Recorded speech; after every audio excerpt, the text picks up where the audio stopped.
नमस्कार, capital TV का खास शो राहुल का अग्निपथ देख रहे हैं आप और मैं हूं आपके साथ दिव्या सिंह। असम और पश्चिम बंगाल में तमाम मुसीबतों का सामना करने के बाद अब राहुल गांधी की न्याय यात्रा किशनगंज के रास्ते बिहार में प्रवेश कर गई है। लेकिन राहुल गांधी की यात्रा बिहार में इतनी आसान नजर नहीं आ रही, क्योंकि जो नीतीश कुमार राहुल गांधी के साथ मंच साझा करने वाले थे, उन्होंने एक दिन पहले ही अपना पाला बदल लिया, जिसके बाद से कांग्रेस को बड़ा धक्का लगा है। राज्य के सीमांचल क्षेत्र में मुस्लिम बहुल आबादी वाला जिला किशनगंज कांग्रेस पार्टी का गढ़ माना जाता है। बिहार पहुंचने के बाद राहुल गांधी ने बीजेपी, आरएसएस और पीएम मोदी पर हमला किया, लेकिन गठबंधन तोड़ने वाले नीतीश कुमार पर चुप्पी साधे रहे। सामाजिक न्याय का मुद्दा उठाया और जातीय जनगणना की मांग की। आगे कहा कि नफरत को सिर्फ प्यार काट सकता है, इसलिए नफरत के बाजार में मोहब्बत की दुकान खुलनी चाहिए। आज इसी पर चर्चा करने के लिए मेरे साथ स्टूडियो में मौजूद हैं कैपिटल टीवी के एग्जीक्यूटिव एडिटर राजीव जी। सर, आपका स्वागत है। धन्यवाद। अब असम और पश्चिम बंगाल में तमाम मुसीबतों के बाद बिहार पहुंच गए हैं राहुल गांधी। देखिए, बिहार पहुंचे, उसके बाद झारखंड पहुंचे, या पूरे हिंदुस्तान की यात्रा फिर से कर लें, राहुल गांधी वही रहेंगे जो पहले थे। इनका ये छवि सुधार यात्रा कभी भी सक्सेस नहीं हो सकता। असम में जो हुआ वो सबने देखा। पश्चिम बंगाल में सवाल खड़ा करता है, क्योंकि पश्चिम बंगाल में राहुल गांधी को जबरदस्ती भगाया गया। वो वहां से बिहार एंट्री नहीं किए, बल्कि खदेड़े गए। पश्चिम बंगाल में हुआ क्या, कूच बिहार में इनके जाने से पहले ही सारे पोस्टर फाड़ दिए गए। राहुल गांधी का स्वागत के लिए जो मंच तैयार किया गया था उसे हटा दिया गया। फिर राहुल गांधी की यात्रा जब निकल रही थी तो टीएमसी के कार्यकर्ताओं ने पोस्टर दिखाए टीएमसी के बैनर तले, और वो पोस्टर राहुल गांधी के खिलाफ था और राहुल गांधी के विरोध में नारेबाजी भी हो रही थी। अब इनको लगा कि ये पश्चिम बंगाल में हंगामा चल रहा है, तो ऐसे में वो बुराई भी नहीं कर सकते, विरोध भी नहीं जता सकते, क्योंकि अभी भी थोड़ी सी उम्मीद कांग्रेस के मन में है कि किसी तरीके से ममता बनर्जी को अपने साथ बचा ले। गठबंधन तो बचा नहीं है, तो ममता बनर्जी कम से कम रहेंगी। तो एक तो रहेगा कि एक बड़े राज्य जहां पर विपक्षी गठबंधन की सरकार है, वहां के मुख्यमंत्री हमारे साथ हैं और इस गठबंधन का हिस्सा है, क्योंकि अरविंद केजरीवाल, भगवंत मान ये पहले ही बता चुके हैं हमारे यहाँ तो बड़ा मुश्किल है गठबंधन होना। केजरीवाल ने तो हरियाणा में रैली के दौरान कह दिया सारी विधानसभा की सीटों पर अकेले लड़ेंगे और लोकसभा में होगा गठबंधन कांग्रेस के साथ। कांग्रेस वाले बोल रहे हैं, हुड्डा साहब ने बोला अभी हरियाणा में लोकसभा चुनाव के लिए आम आदमी पार्टी के साथ गठबंधन, ये तो संभव नहीं है, उनके साथ हम गठबंधन करके क्या करेंगे।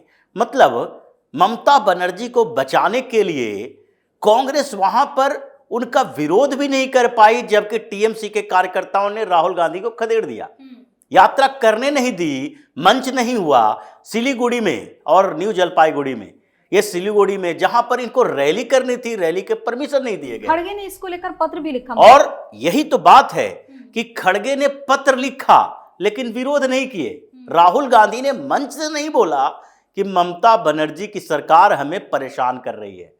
मल्लिकार्जुन खड़गे लिख रहे हैं ममता बनर्जी को कि आपके राज्य में राहुल गांधी की यात्रा है तो उसको स्मूथली यात्रा होने दीजिए, वहां कोई विवाद ना हो, बवाल ना हो, पुलिस सुरक्षा अच्छी होनी चाहिए। ये ममता बनर्जी से रिक्वेस्ट कर रहे हैं, विरोध नहीं कर रहे, बता नहीं रहे हैं। मंच पर राहुल गांधी की हिम्मत थी तो बता देते।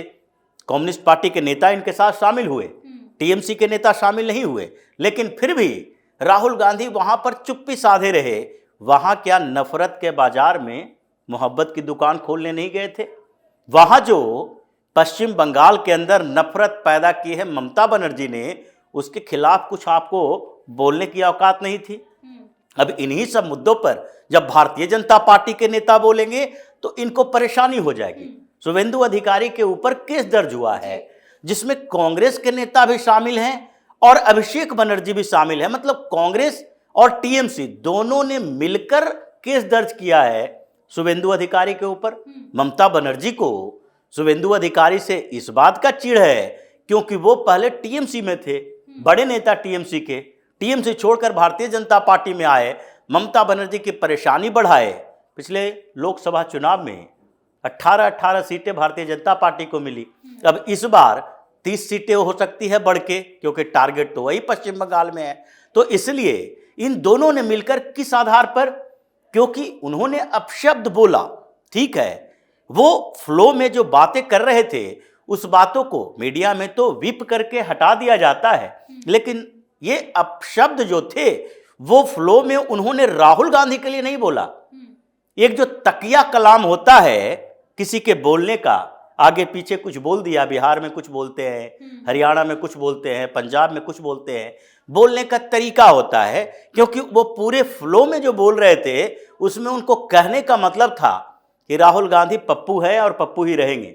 वो जो बता रहे थे कि जिस व्यक्ति को ये पता नहीं है कि यह स्टोव में कोयला लगता है कि नहीं, क्योंकि ये विदेशी मानसिकता के लोग हैं, स्टोव कहेंगे किसी भी चूल्हे को, क्योंकि अंग्रेजी में कहा जाता है, तो ये तो स्टोव जो कोयले का चूल्हा होता है उसके लिए यूज कर रहे थे।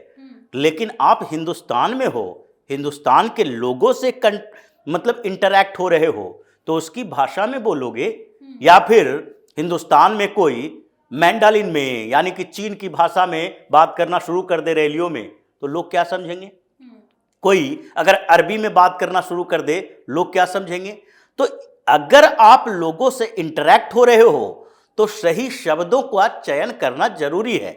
इसलिए शुभेंदु अधिकारी ने कहा कि ये यात्रा का कोई इंपैक्ट नहीं है, इस यात्रा का इंपैक्ट होना होता तो ममता बनर्जी परेशान रहती। ममता बनर्जी ने भगा दिया, उसके ऊपर तो कुछ नहीं बोल रहे। ये जिनको स्टोव में कोयले की बात करने में हिचक नहीं होती, समझ में नहीं आता कि हमको किस शब्द का उपयोग कहाँ करना चाहिए, उस व्यक्ति पर कितना भरोसा किया जाए और उसके टैलेंट पर कितना भरोसा किया जा सकता है कि कितने बड़े सोच वाले व्यक्ति हैं, विचारशील व्यक्ति हैं। तो वहाँ पर अगर नफरत की दुकान को हटा के मोहब्बत की दुकान खोलनी थी तो ममता बनर्जी के खिलाफ बोलते, क्योंकि सरकार तो ममता बनर्जी की है, लॉ एंड ऑर्डर तो उनके हाथ में है, गृह मंत्रालय उनके हाथ में है। ये जिक्र करते कि देखिए आपके हाईकोर्ट में क्या चल रहा है, कलकत्ता हाईकोर्ट के 2 जज लड़ रहे हैं इस बात को लेकर कि वहाँ पर ममता बनर्जी के इशारे पर एक जज काम कर रहे हैं, सीबीआई इंक्वायरी से डर रहे हैं। एक के बाद एक नए नए घोटाले, एमबीबीएस डिग्री घोटाला आ गया आप सामने, उसकी सीबीआई जांच को लेकर कलकत्ता हाईकोर्ट में विवाद चल गया, वो सुप्रीम कोर्ट में मामला चला आया, यहाँ पर जजों के खिलाफ जज है जो सुनवाई कर रहे हैं। ये वहाँ पर जितने घोटाले हुए, वहाँ पर जितनी हिंसा हुई, नफरत पैदा किया गया, भारतीय जनता पार्टी के 112 से 15 नेताओं कार्यकर्ताओं की हत्या पिछले 8-9 सालों में कर दी गई है। सारे रिपोर्ट है जो गृह मंत्रालय को भेजी गई है, जो राष्ट्रपति के पास भी पत्र लिखकर वहां पर भारतीय जनता पार्टी के प्रदेश अध्यक्ष ने भेजा है। ये नफरत पैदा करने वाली पार्टी जो है उसके खिलाफ क्यों नहीं बोले? ये क्यों नहीं बोले कि कैसे ईडी की टीम पर वहां हमला कर दिया जाता है? अधीर रंजन चौधरी तो बोल रहे थे पहले ये गुंडों की सरकार है, टीएमसी के गुंडों ने हमला किया है। तो राहुल गांधी ने क्यों नहीं बोला? क्योंकि डर है इनके अंदर। एक शब्द बोल दिया ममता बनर्जी हमारे साथ फिर कभी नहीं आएंगी, जो अभी हल्का फुल्का बोल रही है कि हम इंडिया अलायंस नहीं छोड़े हैं, हम तो अकेले चुनाव लड़ने की बात कर रहे हैं। अब पता नहीं इंडिया अलायंस चुनाव के अलावा भी कोई काम करता है तो ये ममता बनर्जी और राहुल गांधी ही समझते होंगे। लेकिन सवाल ये है कि पश्चिम बंगाल से आपको भगा दिया गया है, आप यात्रा वहां खत्म नहीं किए, दूसरी बार अब बिहार से होता हुआ फिर 2 दिन के लिए पश्चिम बंगाल जाएंगे। ये भी आ रही है कि बिहार में इनको विरोध का सामना करना पड़ रहा है। पश्चिम बंगाल में जब विरोध का सामना करना पड़ा और आपने रूट चुना, जो राहुल गांधी ने यात्रा का रूट चुना है, मणिपुर में शुरुआत की, क्योंकि अरुणाचल प्रदेश से शुरुआत करने वाले थे, लेकिन मणिपुर से शुरुआत की क्योंकि वहां पर देशद्रोही कुकियों का समर्थन इन्हें मिला हुआ था और इसीलिए उनके निकलते ही 8 से 10 मैतेई हिंदुओं की हत्या कर दी गई। वहां पर हिंसा की आग भड़काने के लिए उन्होंने मणिपुर से शुरुआत की। अरुणाचल तो 2 बार गए, एक बार असम से घुस के, एक बार नागालैंड से होके, लेकिन अरुणाचल जाने के टच करके आने के बाद भी अरुणाचल में कोई समस्या नहीं आई। नागालैंड में समस्या नहीं आई। आप कर सकते थे, त्रिपुरा से कर सकते थे, अरुणाचल से कर सकते थे, नागालैंड से कर सकते थे, लेकिन आपने चुना मणिपुर, हिंसा भड़काना था। वहां से असम गए, असम में सारे बांग्लादेशी घुसपैठिए रोहिंग्याओं को साथ लेकर चले और उस समय रखा वो प्रोग्राम, जबकि यहां भव्य राम मंदिर का प्राण प्रतिष्ठा होनी थी। अब मूर्ति की प्राण प्रतिष्ठा होनी है रामलला की, और उस समय आप नारेबाजी कर रहे हो कि नफरत पैदा किया जा रहा है, नफरत देश में पैदा किया जा रहा है, तो लोग आपको गालियां ही देंगे। और इसलिए जो शोभा यात्रा निकाली गई थी, उन लोगों ने राहुल गांधी का विरोध किया, हंगामा हुआ। भूपेन कुमार बोरा जो हैं इनके प्रदेश अध्यक्ष, उनकी पिटाई भी की गई, कार्यकर्ताओं में झड़प हुआ, फिर पुलिस से भी भिड़ गए। वहां से पश्चिम बंगाल में आए, पश्चिम बंगाल में भी वही स्थिति, वहां भी उन्होंने रोहिंग्याओं और ये जो बांग्लादेशी घुसपैठियों को अपने साथ रखा, मुस्लिम एरिया को ज्यादा टारगेट किया। पश्चिम बंगाल में यही स्थिति इनकी थी, लेकिन इनके ऊपर पानी फेर दिया ममता बनर्जी ने कि जल्दी आओ जल्दी जाओ। बीच बीच से निकलते हुए 1-2 दिन रैली वैली कुछ करने नहीं देंगे, 1-2 दिन की यात्रा करो और फिर चले जाओ। उसके बाद बिहार में आए हैं, रूट ही ऐसा तय किया, किशनगंज वहां पर इनके कांग्रेस के सांसद हैं, गड़बड़ वहां कुछ नहीं है, बल्कि महागठबंधन से इनकी उम्मीदवारी तय की गई थी कांग्रेस की। अगर वहां राजद की उम्मीदवार होते तो संभावना जीत की होती। इसलिए इस बार अमित शाह ने रैली ही की थी सीमांचल के अंदर कि यहां पर जो दिग्भ्रमित हिंदू हैं उनको समझाना पड़ेगा कि ये जो बॉर्डर स्टेट है, और ये बॉर्डर स्टेट के अंदर में जो बॉर्डर डिस्ट्रिक्ट है, पश्चिम बंगाल बॉर्डर स्टेट है जो बांग्लादेशी घुसपैठियों को अपने यहाँ आने देता है, वहां पर उसके बाद 2 राज्यों का बॉर्डर, जहां पर ये सीमांचल का क्षेत्र जो है वहां से बांग्लादेशी घुसपैठिए आते हैं, पश्चिम बंगाल से होता हुआ बिहार में। मुसलमानों का वहां पर ज़्यादा संख्या है, जनसंख्या उनकी ज़्यादा है, 30 से 32%, 35% तक है, लेकिन फिर भी 60% से 70% के बीच तो हिंदू हैं। लेकिन ये हिंदू दिग्भ्रमित हैं, उस भ्रम को दूर करने के लिए अमित शाह ने बराबर दौरा किया और वहां पर बताया कि देखो, अगर तुम अभी सक्रिय नहीं हुए तो ये 60-40 का रेशियो है या कहीं 70-30 का रेशियो है, ये उल्टा हो जाएगा और उसके बाद तुम कहीं के नहीं रहोगे।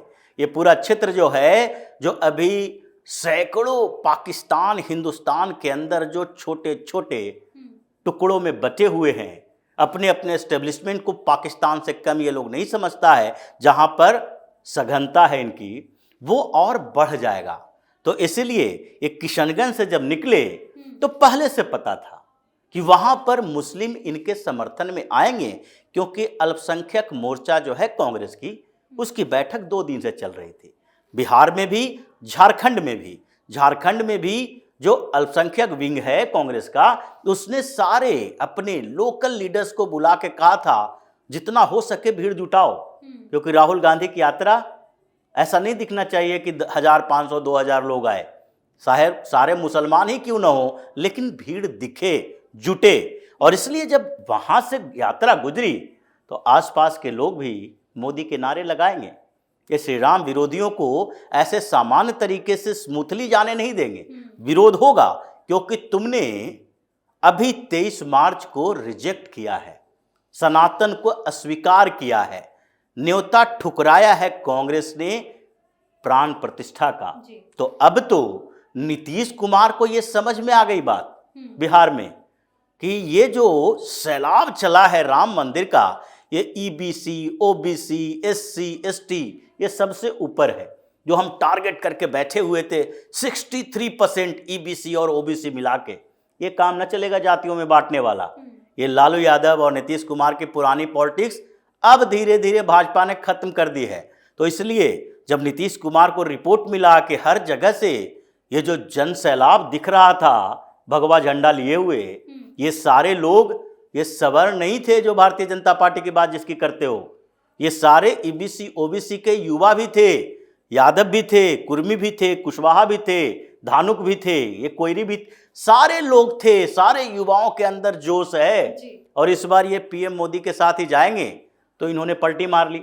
अब राहुल गांधी की यात्रा में विरोध के नारे तो लगेंगे ही, क्योंकि इन्होंने जो काम किया है उसका हमेशा विरोध होना चाहिए। और बिहार, बंगाल, नॉर्थ ईस्ट पहले से ही इनके हाथों से चला गया है। ये बंगाल में 42 सीट हो, बिहार में 40 सीट हो, पूरे नॉर्थ ईस्ट में 25 सीटें हो, ये लोकसभा की इन सीटों में एक सीट भी इस बार कांग्रेस को मिलना है, ये मुश्किल दिखाई पड़ रहा है। इसलिए राहुल गांधी अभी हर जगह पर बैलेंस अप्रोच रख रहे हैं। जहां भारतीय जनता पार्टी सीधी लड़ाई जिससे है, वहां पर तो थोड़े आक्रामक होने की कोशिश करते हैं। असम में हुए, FIR दर्ज हुआ, दिक्कतें पैदा हुई, इनके प्रदेश अध्यक्ष को बुलाया गया है 31 तारीख तक हाजिर हो, थाना में नहीं होगे तो पकड़ के ले जाया जाएगा। तो इसलिए ये अब बिहार से झारखंड भी जाएंगे, वहां भी ऐसे ही विरोध का सामना करना पड़ेगा। जयराम रमेश का एक बयान सामने आया है, उनका कहना है कि हमने तो नीतीश कुमार को आमंत्रित किया था लेकिन वो गिरगिट निकले। ये नीतीश कुमार को इन्होंने आमंत्रित किया या नीतीश ने इनको आमंत्रित किया, ये अपने खुद के लिए सोचना चाहिए इन्हें। इनके आमंत्रण पर कोई दौड़ा चला आया। नीतीश कुमार कोई कांग्रेस के नेता थोड़ी हैं। नीतीश कुमार जयराम रमेश नहीं है। जयराम रमेश वो नेता हैं जिनकी औकात यह है कि पंचायत के चुनाव भी खुद के दम पर नहीं लड़ सकते, इसलिए राहुल गांधी के दरबार में हाजिरी लगाने के लिए तैयार रहेंगे। तुम बुलाओगे, नीतीश कुमार चले आएंगे, ऐसा क्या होता है? नीतीश कुमार की अपने स्तर पर वो पॉलिटिक्स कर रहे हैं, उनका अपना निजी इंटरेस्ट है और नीतीश कुमार का एक वोट बेस है। तुम लोगों की तरह नेता थोड़ी है जो कांग्रेस के जितने ये राहुल गांधी के इर्द गिर्द बड़े नेता दिखते हैं, ये लोग चुनाव लड़ने से डरते हैं। कोई चुनाव लड़ने वाला नेता है जो राहुल गांधी के इर्द गिर्द नहीं है। किसी वेणुगोपाल चुनाव नहीं लड़ेगा, राज्यसभा से जाएगा। ये जयराम रमेश राज्यसभा से जाएगा। ये मल्लिकार्जुन खड़गे राज्यसभा से जाएगा। ये सारे राज्यसभा वाले हैं कि कार्यकर्ता नेता काम करें, जो जहां से कुछ विधानसभा की सीटें आ जाए उसके आधार पर यहां पर बैठ के राहुल गांधी, सोनिया गांधी की दरबारी करो, ये चरण वंदना करो और उसके आधार पर राजनीति करो। तो ये जयराम रमेश जैसे नेताओं को तवज्जो नहीं देना चाहिए, सीरियसली लेना ही नहीं चाहिए कि ये क्या बोल रहे हैं।